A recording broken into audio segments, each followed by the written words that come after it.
കൊച്ചി വിമാനത്താവളത്തിലെ ഹജ്ജ് ക്യാമ്പിന്റെ ഉദ്ഘാടനം മന്ത്രി പി രാജീവ് നിർവഹിച്ചു.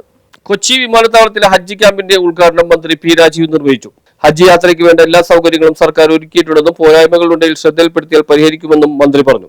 PS-ന്റെ കാലത്തായാലും ഇപ്പോഴത്തെ കാലത്തായാലുള്ള കാഴ്ചപ്പാടെന്നുള്ളത് ഇതാണ് കേരളത്തിലെ ഹജ്ജിന്റെ കാര്യത്തിൽ നിർണായകമായ ഘട്ടങ്ങൾ. ഇത് തന്നെയാണെന്ന് നമുക്ക് ചരിത്രം നോക്കിയാൽ കാണാൻ കഴിയും. പ്രസംഗത്തിലല്ല, പ്രവൃത്തിയിലൂടെയാണ് നമ്മൾ നിലപാടുകൾ വ്യക്തമാക്കേണ്ടത്. പിന്നെ ഇന്ത്യയിൽ ഒരിടത്തും ഒരു എയർപോർട്ടും നേരിട്ട് ഈ കാര്യങ്ങളിൽ ഇതിൻ്റെ ഭാഗമാകുന്നില്ല, ഒരിടത്തും ഭാഗമാകുന്നില്ല. നമ്മളിവിടെ പ്രത്യേകം ശ്രദ്ധിക്കേണ്ടി വന്നത് കോവിഡ് കാലത്താണ്. കോവിഡ് വന്നപ്പോൾ ഒറ്റ പോയിന്റായപ്പോൾ എല്ലാവരും കൊച്ചിയിലേക്ക് വന്നു.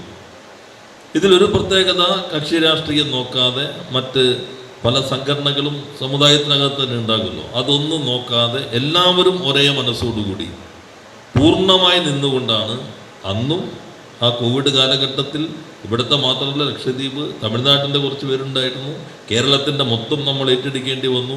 ഒരു കുറവുമില്ലാതെ ആ ഘട്ടത്തിൽ നമുക്ക് ആ ചുമതല നിർവഹിക്കാൻ കഴിഞ്ഞു. ഇപ്പോഴും അതേപോലെ തന്നെയാണ്.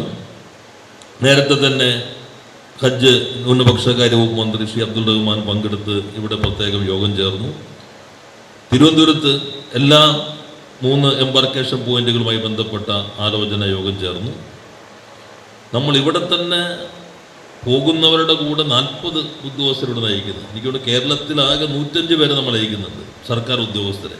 സംസ്ഥാന ഹജ്ജ് committee chairman doctor Hussain Saqafi Chullikkad അധ്യക്ഷത വഹിച്ചു. കേരളത്തിലെ 3ാമത്തെ ഹജ്ജ് എംബാർക്കേഷൻ ക്യാമ്പാണ് കൊച്ചിയിലേത്. സൗദി എയർലൈൻസ് ആണ് കൊച്ചിയിൽ നിന്നുള്ള ഹജ്ജ് സർവീസ് നടത്തുന്നത്. കൊച്ചിയിൽ നിന്നുള്ള ആദ്യ വിമാനം തീർത്ഥാടകരുമായി വൈകിട്ട് പുറപ്പെട്ടു. 8:30 രണ്ടാമത്തെ വിമാനം. ഇരു വിമാനങ്ങളിലുമായി 259 യാത്രക്കാർ വീതം ഉണ്ടായി. ജിദ്ദ വഴി മക്കയിലെത്തുന്ന തീർത്ഥാടകർ ഹജ്ജ് കർമ്മം പൂർത്തിയാക്കിയ ശേഷം മദീന സന്ദർശനത്തിനായി പുറപ്പെടും. മദീനയിൽ നിന്നാണ് നാട്ടിലേക്ക് മടങ്ങുന്നത്. 6000-ഓളം തീർത്ഥാടകരാണ് കൊച്ചി വിമാനത്താവളം വഴി ഈ വർഷം പോകുന്നത്. കേരളത്തിൽ നിന്നുള്ളവർക്ക് പുറമെ തമിഴ്നാട്ടിൽ നിന്നുള്ള 199 തീർത്ഥാടകരും ലക്ഷദ്വീപിൽ നിന്നുള്ള 111 പേരും കൊച്ചി വഴിയാണ് പോകുന്നത്. 21 ഹജ്ജ് വിമാന സർവീസുകളാണ് ആകെ ഉണ്ടാവുക. 30-നാണ് അവസാന വിമാനം കൊച്ചിയിൽ നിന്ന് പുറപ്പെടുന്നത്. News bureau, Nedumbassery.